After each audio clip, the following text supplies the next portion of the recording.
নমস্কার বন্ধুরা, সুপর্ণার হেসেলে আপনাদের সবাইকে জানাই অনেক অনেক স্বাগত। আজকে আমি আপনাদের সঙ্গে শেয়ার করব ব্রেড অমলেট টোস্ট বা ডিম টোস্টের রেসিপি।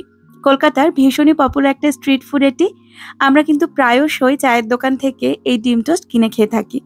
আমি জানি এই রেসিপিটা সকলেরই জানা, তবুও আমি আপনাদের সঙ্গে আজকে রেসিপিটা শেয়ার করছি। আজকে ব্রেড অমলেট টোস্টের 3টে পদ্ধতি আমি আপনাদের সঙ্গে শেয়ার করব। আশা করি আপনাদের ভীষণ ভালো লাগবে।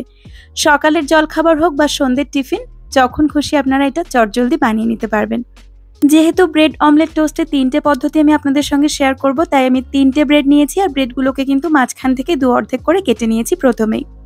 এবার আমি বেশ খানিকটা পেঁয়াজ কুচিয়ে নেব, আর পেঁয়াজটাকে কিন্তু একটু মিহি করে কুচিয়ে নিতে হবে। আর পেঁয়াজের পরিমাণটা আপনারা আপনাদের পছন্দ অনুযায়ী কম বেশি করে নিতে পারেন। যদি বেশি পেঁয়াজ খেতে পছন্দ করেন তাহলে পেঁয়াজের পরিমাণটা বেশি দিতে পারেন। পেঁয়াজটাকে যতটা সম্ভব মিহি করে দেখুন আমি এখানে কুচিয়ে নিয়েছি। আর দিয়ে দিচ্ছি কাঁচা লঙ্কা কুচি।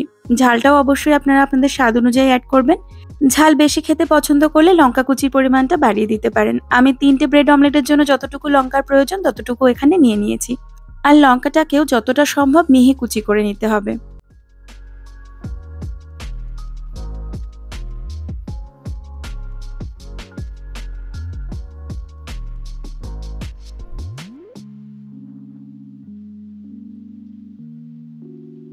পেঁয়াজ লঙ্কা আমার কুচিয়ে নেওয়া হয়ে গেছে। এবার আমি একটা পাত্র নিয়ে তার মধ্যে কিছুটা পেঁয়াজ কুচি, লঙ্কা কুচি আর স্বাদ মতো লবণ দিয়ে দিয়েছি। যদিও লবণ দেওয়াটা আমি রেকর্ড করতে পারিনি। খুব ভালো করে লবণটাকে আগে পেঁয়াজ আর লঙ্কার সঙ্গে মিশিয়ে নিতে হবে, তারপর এর মধ্যে ডিম ফাটিয়ে দিতে হবে। ডিম দেওয়ার পর লবণটা অ্যাড করলে কিন্তু লবণটা ভালোভাবে মিক্স হতে চায় না। কোথাও কোথাও বেশি লবণ, আবার কোথাও কোথাও কম বলে মনে হয়। তো সেই কারণে আগে পেঁয়াজ আর লঙ্কার সাথে খুব ভালো করে লবণটাকে মিশিয়ে নিলে সেই প্রবলেমটা কিন্তু আর হয় না। আমি একটা ননস্টিকের কড়াই গরম করে নিয়ে তাতে কিছুটা রিফাইন্ড অয়েল দিয়ে দিলাম। আর তেলটা একটু গরম হয়ে গেলে ডিমের যে গোলাটা বানিয়ে রেখেছিলাম সেটাকে দিয়ে দিয়েছি। এবার এক টুকরো ব্রেড নিয়ে ডিমের গোলায় চুবিয়ে একটু উল্টে দেব। এইভাবেই 2 টুকরো ব্রেডই আমি দিয়ে দেব। আর গ্যাসের ফ্লেমটাকে লো টু মিডিয়ামে রেখে একটা পাশ হতে দেব। ডিমের একটা পাশ যখন খুব ভালো করে ভাজা হয়ে যাবে, ডিমের উপরিভাগটা মোটামুটি টেনে আসবে, তখন মাঝখান থেকে খুন্তির সাহায্যে ডিমের অমলেটটাকে অর্ধেক করে নিয়ে এটাকে উল্টে দিতে হবে। দেখুন একটা পাশ কিন্তু আমার খুব ভালো করে ভাজা হয়ে গেছে। এবার আমি ডিম টোস্টটাকে উল্টে দিচ্ছি আর তারপর অপর পাশটাও খুব ভালো করে একটু ভেজে নেব। মানে ব্রেডের গায়ে একটা ব্রাউন স্পট ধরবে, এরকম অবস্থা পর্যন্ত কিন্তু এটাকে খুব ভালো করে ভেজে নিতে হবে। চাইলে আপনারা তেলের পরিমাণ আরো একটু বেশি ব্যবহার করতে পারেন, তবে আমি কিন্তু তেলটা খুব একটা বেশি ব্যবহার করিনি। দেখুন ডিম টোস্টের অপর পাশটাও কিন্তু খুব ভালোভাবে ভাজা হয়ে গেছে, একটা ব্রাউন স্পট চলে এসেছে। এবার আমি ডিম টোস্টটাকে উঠিয়ে নেব। মোট কথা উল্টে পাল্টে দুপাশই কিন্তু খুব ভালো করে ভেজে নিতে হবে। এবার চলুন দ্বিতীয় পদ্ধতিটাও আপনাদের সঙ্গে শেয়ার করে ফেলি। তার জন্য ওই একই পাত্রে আমি আবারও কিছুটা পেঁয়াজ কুচি, কাঁচা লঙ্কা কুচি আর স্বাদ মতো লবণ দিয়ে দেব। আমি এখানে হাফ চামচেরও একটু কম লবণ ব্যবহার করেছি আর খুব ভালো করে লবণটাকে পেঁয়াজ আর লঙ্কার সঙ্গে মিশিয়ে নিচ্ছি। আবারও 2টো ডিম ফাটিয়ে দিয়ে খুব ভালো করে মিক্স করে নেব। আচ্ছা, আপনারা কোন পদ্ধতিতে বেশি ডিম টোস্ট বানিয়ে থাকেন আর কোন পদ্ধতিটা আপনাদের সবথেকে বেশি পছন্দের, সেটা কিন্তু আমাকে কমেন্টের মাধ্যমে জানাতে ভুলবেন না। আর আমার ভিডিও যদি ভালো লাগে তাহলে অবশ্যই একটা লাইক করে দেবেন। আর চ্যানেলের নতুন বন্ধু হয়ে থাকলে চ্যানেলটিকে সাবস্ক্রাইব করার জন্য অনুরোধ রইল। দেখুন ডিম দুটোকে আমি খুব ভালো করে কাঁটা চামচের সাহায্যে ফেটিয়ে নিয়েছি। আর আবারও কড়াইটাকে একটু গরম করে নিয়ে সামান্য একটু রিফাইন্ড অয়েল দিয়ে দিয়েছি। আর যতটা ডিম আমি গুলে নিয়েছিলাম তার অর্ধেকটা প্রথমে এখানে দিয়ে দিলাম। ডিমের গোলাটাকে ভালো করে কড়াইয়ে একটু ছড়িয়ে নেব আর তারপর ওপর থেকে 2 টুকরো ব্রেড দিয়ে দেব। গ্যাসের ফ্লেমটাকে লো টু মিডিয়ামে রেখে কয়েক মিনিট অপেক্ষা করলেই ডিমের নিচের পাশটা কিন্তু খুব ভালোভাবে ভাজা হয়ে যাবে। আর দেখুন ওপর দিকটাও কিন্তু টেনে এসেছে। এবার আমি এই ডিম টোস্টটাকে একটা প্লেটে নামিয়ে রাখবো। আর ওই কড়াইতেই আবারও একটু রিফাইন্ড অয়েল দিয়ে নেব। তেলটা গরম হলে বাকি যে ডিমের গোলাটুকু তৈরি করে রেখেছিলাম সেটুকু এর মধ্যে দিয়ে দেব। মানে মোট 2টো ডিমের যে গোলা তৈরি করেছিলাম সেটাকে অর্ধেক অর্ধেক করে আমি দুবারে ব্যবহার করছি। এইভাবেও ডিম টোস্টটা খেতে কিন্তু দারুণ লাগে। অবশ্যই আপনারা একবার বানিয়ে দেখতে পারেন। তো দেখুন এবার আমি যে ডিম টোস্টটা আগে বানিয়ে প্লেটে রেখেছিলাম সেটাকেই উল্টে এর ওপর দিয়ে দিলাম। এবার আর কিছুই না, এপিট ওপিট করে দুপাশ দিয়ে খুব ভালো করে ডিম টোস্টটাকে ভেজে নিতে হবে। এই ডিম টোস্টটাও আমার রেডি হয়ে গেছে, আমি তুলে নিলাম। এবার চলুন তৃতীয় পদ্ধতিটা দেখে নেওয়া যাক। একই রকম ভাবে আমি ডিমের গোলা তৈরি করে নিয়েছি, তবে এবার আমি হাফ চা চামচ মতন গোলমরিচ গুঁড়ো এর মধ্যে এক্সট্রা দিয়েছি। আপনারা না চাইলে নাও দিতে পারেন। খুব ভালো করে এক টুকরো ব্রেড নিয়ে ডিমের গোলায় একটু এপাশ ওপাশ করে চুবিয়ে নেব।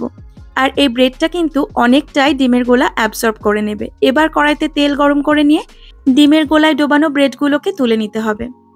এবার যে ডিমের গোলাটা আছে সেটা স্পুনের সাহায্যে এই ব্রেডের ওপরে অল্প অল্প করে ছড়িয়ে দিতে হবে। এইভাবে ডিম টোস্টটা খেতে কিন্তু ভীষণ ভালো লাগে।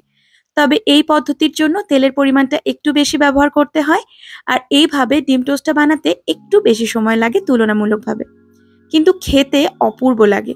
এইভাবে আমার শাশুড়ি মাকে আমি ডিম টোস্ট বানাতে দেখেছি, তাই এই পদ্ধতিটাও আমি আপনাদের সঙ্গে শেয়ার করলাম। দেখুন, দুটো ব্রেডের ওপরেই কিন্তু আমি অল্প অল্প করে ডিমের গোলা দিয়ে দিচ্ছি। আর একটা পাশ মানে নিচের পাশটা যখন হয়ে আসবে খুব ভালো করে, তখন এটাকে মাঝখান থেকে কেটে নিয়ে উল্টে দিতে হবে। আর একই রকমভাবে যে ডিমের গোলাটুকু আছে সেটুকু ডিম টোস্টের ওপরে দিতে থাকতে হবে। দেখুন, ব্রেডটাকে উল্টে নেওয়ার পর আমি আবারও কিন্তু একটু করে ডিমের গোলা দিয়ে দিচ্ছি। এই একই পদ্ধতি আমি ততক্ষণ পর্যন্ত রিপিট করব যতক্ষণ না সম্পূর্ণ ডিমের গোলাটা আমার ফুরিয়ে যাচ্ছে। এই শেষ পদ্ধতিটা আমার সবথেকে বেশি পছন্দের, কারণ এইভাবে ব্রেড অমলেট টোস্ট বানালে ব্রেডটা ভীষণ সফট থাকে, ভীষণ ভালো লাগে খেতে। আর যেহেতু অল্প অল্প করে ডিমের গোলা দিচ্ছি আর এটাকে কুক করছি, তাই গ্যাসের ফ্লেমটাকে কিন্তু একদম লোতে রাখতে হবে। এই সম্পূর্ণ রেসিপিটাই আমি গ্যাসের ফ্লেমটাকে লোতে রেখে করেছি। একটু সময় সাপেক্ষ হলেও টেস্টটা অনেকটাই বেশি আসে। আপনারা যদি এইভাবে ডিম টোস্ট বানিয়ে না থাকেন তাহলে আমার অনুরোধে একবার বানিয়ে দেখবেন, আশা করি ভীষণ ভালো লাগবে। ব্রেডের সাইডটাকেও কিন্তু খুব ভালো করে কুক করতে হবে, কারণ আমরা যখন ডিমের গোলা দিচ্ছি তখন ডিমের গোলা কিন্তু গড়িয়ে গড়িয়ে নিচের দিকেই যাচ্ছে, তাই সাইডটাতেও অনেকটাই ডিমের গোলা লাগছে। তাই ব্রেডগুলোকে কাট করে করে আমি সাইডটাও একটু ভেজে নেব। যেহেতু সাইডটা আমাকে ভাজতেই হচ্ছে, তাই অল্প একটু ডিমের গোলাও কিন্তু আমি এখানে দিয়ে দিয়েছি। দেখুন, একটা খুন্তি আর একটা চামচের সাহায্যে এইভাবে ধরে ধরে আমি দুটো পাশ খুব ভালো করে ভেজে নিয়েছি। ডিম টোস্টটা এখানে আমাদের তৈরি হয়ে গেছে, চারপাশটা খুব ভালো করে ভেজে নেওয়া হয়ে গেছে। এবার এটাকে আমি তুলে নেব। গরম গরম ব্রেড অমলেট টোস্ট বা ডিম টোস্ট খেতে আমার তো দারুণ লাগে। পরিবেশন করার সময় আমি ওপর থেকে একটু বিট লবণ আর গোলমরিচ গুঁড়ো ছড়িয়ে দেব। আপনারা চাইলে এটাকে গোটা গোটাও পরিবেশন করতে পারেন, অথবা নিজেদের পছন্দ মতন শেপে কেটেও নিতে পারেন। এরকম লম্বা লম্বা করে কেটে দিলে বাচ্চারা কিন্তু ভীষণ খেতে পছন্দ করে। মাঝে মধ্যে বাচ্চাদের স্কুল টিফিনেও এই রেসিপিটা আপনারা বানিয়ে দিতে পারবেন। সকালের জলখাবার বা সন্ধ্যের টিফিনের জন্য বানালে আমি সাথে একটু শসা আর পেঁয়াজ কুচি সার্ভ করে থাকি। আপনাদের কেমন লাগে এই ব্রেড অমলেট টোস্ট বা ডিম টোস্ট খেতে, সেটা কিন্তু আমাকে জানাতে ভুলবেন না। আর কোন পদ্ধতিটা সব থেকে বেশি পছন্দের সেটাও জানাবেন। আমি আবারও হাজির হয়ে যাব কাল নতুন রেসিপি নিয়ে। ধন্যবাদ।